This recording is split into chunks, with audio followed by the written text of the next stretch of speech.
तो नमस्कारम दोस्तों, आगे एक नए वीडियो के साथ आप लोग के पास। गाइस, वीडियो को लास्ट तक देखना। चैनल पे पहली बार आने तो चैनल को सब्सक्राइब कर देना, बेल आइकन को प्रेस कर देना, जिससे आने वाले नए वीडियो के बारे में आपको पता चले। गाइस, प्रमोद प्रेमी का एक गाना है शोर म्यूजिक से, उस गाने का टाइटल बोलने में भी शर्म आ रहा है। और होली आ गया है और भोजपुरी सिंगरों की मनमानी चलेगी, कुछ भी गाएंगे, पैसा बनाने के लिए कुछ भी गाएंगे। प्रमोद प्रेमी बहुत अच्छे सिंगर है भोजपुरी के, बट कल इन्होंने स्टेज पे भी एक बहुत बुरी हरकत करा है और आज गाना भी गाया है जिसको मैं उस टाइटल को मैं बोल नहीं सकता। यार, गाने भोजपुरी में जो बन रहे हैं आजकल के हिसाब से, वो समझ नहीं आ रहा कि ये लोग कहाँ जाके रुकेंगे। यार, होली के नाम पे कि बुरा न मानो, होली है, होली में तो कहते हैं चलता है, क्या चलता है, इतना भी नहीं चलता। गाना पहले भी बनते थे। पवन सिंह का एक आध गाना मुझे याद है, मैं बता रहा हूँ। एक था फागुन की मस्त महीना, जो एल्बम का शायद नाम था, रंग चढ़ल बा होली की। उसमें एक गाना था कि भंगिया लाले लाल गौरा हमरो के चाहे, बहुत जबरदस्त गाना लगा था।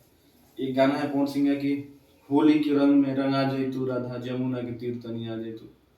मतलब क्या लाइन है और क्या तर्ज है। चाहे एक पवन सिंह के फिल्म में गाना था कि सादा वीर रहे यही द्वारे मोहन खोले होरी हो, के शाहीलाल यादव भी शायद उस गाने में थे। तो ऐसे गाने ये लोग बनाते नहीं यार।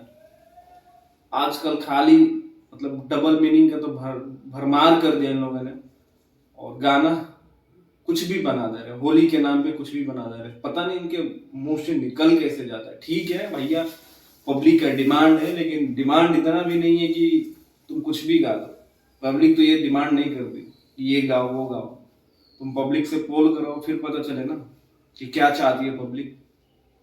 तो गाइस, आप लोग भी ऐसे गाने को प्लीज सपोर्ट मत किया करो, और जो अच्छा लगे उसी को सपोर्ट किया करो। क्योंकि कहते हैं कि हमारे लाइफ में फिल्मों का और गाना का बहुत ज़्यादा असर होता है, क्योंकि इन्हीं लोगों को देख मैक्सिमम लोग कुछ करते हैं और कुछ सीखते हैं। तो होली के नाम पे भोजपुरी कलाकारों से निवेदन है कि ऐसा ना करें। बाकी गाइस, मिलते हैं अगले वीडियो में, तब तक अपने भाई को दो इजाजत। नमस्कार।